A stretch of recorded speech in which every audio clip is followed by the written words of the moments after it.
Jika tidak mampu puasa Syawal, lakukan amalan ini untuk memperoleh pahala besar di bulan Syawal.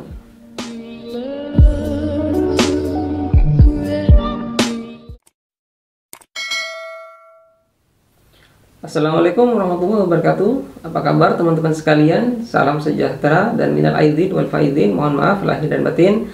Semoga amal ibadah kita senantiasa diterima oleh Allah Subhanahu wa taala dan semoga dosa-dosa kita di masa lalu diampuninya. Amin.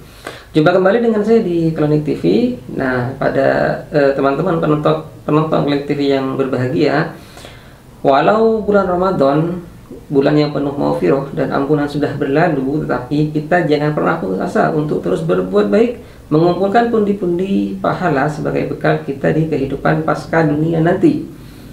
Bulan Syawal merupakan salah satu bulan yang apabila kita memperbanyak ibadah pada bulan ini, insya Allah pahala besar akan mengalir kepada kita, insya Allah. Misalnya jika kita berpuasa 6 hari, maka pahalanya sama seperti setahun berpuasa. Jadi memperbanyak ibadah tidak hanya pada bulan Ramadan saja, tetapi lebih-lebih juga harus ditingkatkan di bulan Syawal ini. Lantas bagaimana jika Anda tidak mampu puasa di bulan Syawal karena hal-hal atau karena halangan, karena hal-hal tertentu yang menyebabkan Anda tidak bisa berpuasa? Jangan khawatir, masih ada amalan lain yang bisa Anda lakukan dan insya Allah akan berpahala besar pula. Nah, pada video ini saya akan sebutkan 5 amalan di bulan Syawal selain puasa yang bisa kita lakukan. Apa sajakah itu? Berikut penjelasannya. Tapi sebelum itu saya ingatkan buat Anda yang belum subscribe, silahkan tekan dulu tombol subscribe dan loncengnya ya, sebagai wujud dukungan atas eksistensi channel ini. Dan bagi yang sudah subscribe saya ucapkan terima kasih. Semoga kita senantiasa berada dalam lindungan dan ampunan Allah Subhanahu wa taala. Amin. Yang pertama, menikah di bulan Syawal. Teman-temanku sekalian yang dimuliakan Allah, salah satu amalan penting yang bisa Anda lakukan di bulan Syawal selain puasa ya, yaitu menikah.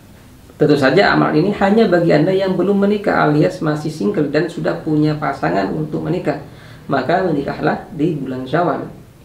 Adapun bagi Anda yang sudah menikah, sebaiknya lakukan amalan lain yang akan dijelaskan selanjutnya. Artinya, walau menikah di bulan Syawal bernilai pahala besar dan merupakan sunnah Rasul, jangan jadikan pembenaran untuk berpoligami ya, apalagi menikah diam-diam alias siri. Jangan. Menikah pada tanggal berapapun dan pada hari apapun di bulan Syawal ini merupakan suatu kebaikan bagi yang melaksanakannya. Hal ini seperti dikisahkan dalam hadis Muslim dari istri Rasulullah SAW, Siti Aisyah radhiyallahu anha berkata, Rasulullah SAW menikahiku saat bulan Syawal dan mengadakan malam pertama dengan aku di bulan Syawal. Manakah istri beliau yang lebih mendapatkan perhatian selain aku? Hadis riwayat Muslim dan An-Nasai. Jadi teman-teman sekalian, menikah di bulan Syawal merupakan salah satu sunnah Rasul di mana Nabi Muhammad SAW menikah pada bulan ini. Namun sayangnya banyak orang yang belum mengetahui tentang keutamaan menikah di bulan Syawal ini. Bahkan menurut mitos yang beredar, sebagian besar orang meyakini menikah di bulan Syawal justru akan ditimpa kesialan alias tidak membawa berkah. Karena itulah kita jarang melihat pesta pernikahan diadakan pada bulan Syawal. Nah, selain anjuran menikah, dalil di atas juga sekaligus menepis anggapan salah kaprah tersebut. Konon anggapan tersebut menurut sejarahnya merupakan keyakinan bangsa Arab jahiliyah yang pada masa itu, dalam tradisi Arab jahiliyah bulan Syawal dianggap bulan sial untuk menikah. Karena anggapan di bulan Syawal ini ada unta betina yang mengangkat ekornya, syarat bizabiha. Ini adalah tanda unta betina tidak mau dan enggan untuk menikah. Sebagai tanda juga menolak unta jantan yang mendekat. Maka para wanita juga menolak untuk dinikahi dan para wali pun enggan menikahkan putri mereka di bulan Syawal. Dalam kitab Al-Bidayah wan Nihayah, Ibnu Katsir rahimahullah menjelaskan bahwa Rasulullah SAW menikahi Siti Aisyah untuk membantah keyakinan yang salah sebagian masyarakat, yaitu tidak suka menikah di antara 2 Id bulan Syawal, termasuk di antara Idul Fitri dan Idul Adha. Mereka khawatir akan terjadi perceraian. Keyakinan ini tidaklah benar. Yang kedua, silaturahmi. Amalan lain yang bisa dilakukan pada bulan Syawal ini adalah silaturahim atau silaturahmi, menyambung tali persaudaraan di antara sesama muslim dan keluarga dengan cara saling mengunjungi dan saling meminta maaf. Tentu di hari yang fitri yaitu tanggal 1 Syawal sudah menjadi tradisi di dalam masyarakat muslim untuk melakukan amalan baik ini. Tidak heran jika kemudian muncul sebuah tradisi unik khas masyarakat Indonesia, yaitu mudik.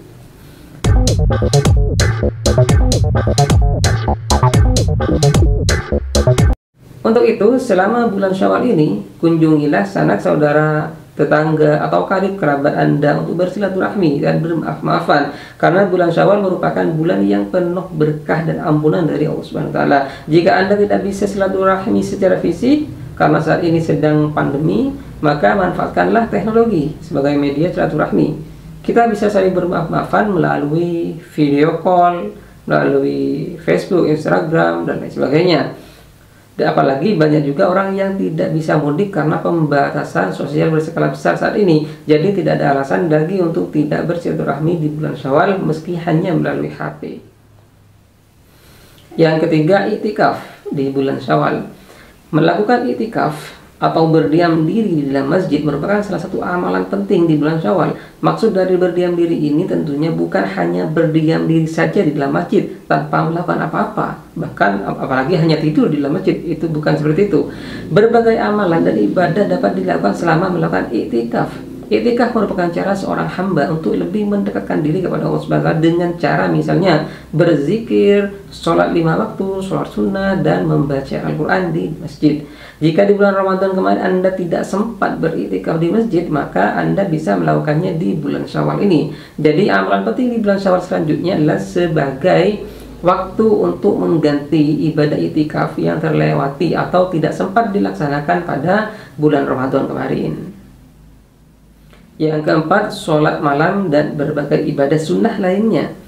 Jika di bulan Ramadan Anda selalu sholat malam atau berzikir di tengah malam atau melakukan berbagai ibadah lainnya, ibadah sunnah lainnya, maka lanjutkan amalan tersebut di bulan Syawal. Sebab bulan Syawal hadir sebagai penyempurna dan penambal amalan-amalan yang tidak dapat dilaksanakan saat bulan Ramadan kemarin.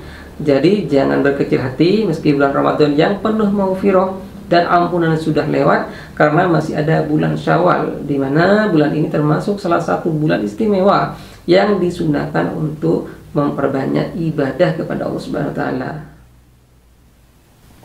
Yang kelima, bersedekah di bulan Syawal. Amalan sunnah kelima di bulan Syawal yang selain puasa 6 hari yang bisa kita lakukan adalah bersedekah. Selain mendapatkan pahala yang berlimpah, sedekah juga ternyata memiliki manfaat lain untuk diri kita sendiri. Diketahui sedekah mampu meningkatkan rasa empati kita, menghindarkan kita dari sifat pikir, melancarkan rezeki, melatih pikiran positif, dan meningkatkan rasa syukur kita kepada Allah Subhanahu wa taala atas apa yang telah dikaruniakannya kepada kita. Jadi, jika Anda tidak sanggup melaksanakan 4 amalan yang telah saya sebutkan tadi, maka bersedekahlah. Jika Anda mampu dan ingat, sedekah tidak hanya dengan uang, bisa dengan tenaga, pikiran, dan sebagainya. Insya Allah dengan bersedekah Anda akan memperoleh keutamaan dari bulan Syawal dan juga pahala besar sedekah. Amin, amin ya rabbal alamin. Yang keenam, terakhir, bertakbir. Amalan terakhir di bulan Syawal selain puasa Syawal yaitu bertakbir. Ucapkan Allahu Akbar, Allahu Akbar, Allahu Akbar, la ilaha illallah, Allahu Akbar, Allahu Akbar, walillahil hamd. Pahala dari bertakbir di bulan Syawal sangat besar, sebab mengucapkan takbir sama dengan berzikir. Oleh karena itu tidak ada larangan dalam bertakbir selama dalam batas wajar. Takbir terbagi 2 macam, yakni takbir mursal dan takbir muqayyad. Takbir mursal adalah pembacaan takbir yang tidak terikat waktu sehingga dianjurkan sepanjang malam, seperti takbir di malam Idul Fitri dan Idul Adha. Sedangkan takbir muqayyad adalah takbir yang terbatas pada waktu, seperti pembacaan takbir setiap selesai sholat 5 waktu selama hari raya Idul Fitri, Idul Adha, dan juga hari tasyrik 11, 12, 13 Zulhijjah. Demikianlah amalan-amalan sunnah di bulan Syawal yang sangat dianjurkan untuk dikerjakan sebagai penyempurna amal ibadah kita di bulan Ramadan. Semoga bermanfaat dan semoga kita diberi kekuatan oleh Allah Subhanahu wa taala untuk senantiasa istiqomah dalam beribadah kepadanya, baik di bulan Syawal ini maupun di bulan-bulan lain berikutnya. Kurang lebihnya mohon maaf. Wallahul muwaffiq ila aqwamit thoriq. Wassalamualaikum warahmatullahi wabarakatuh.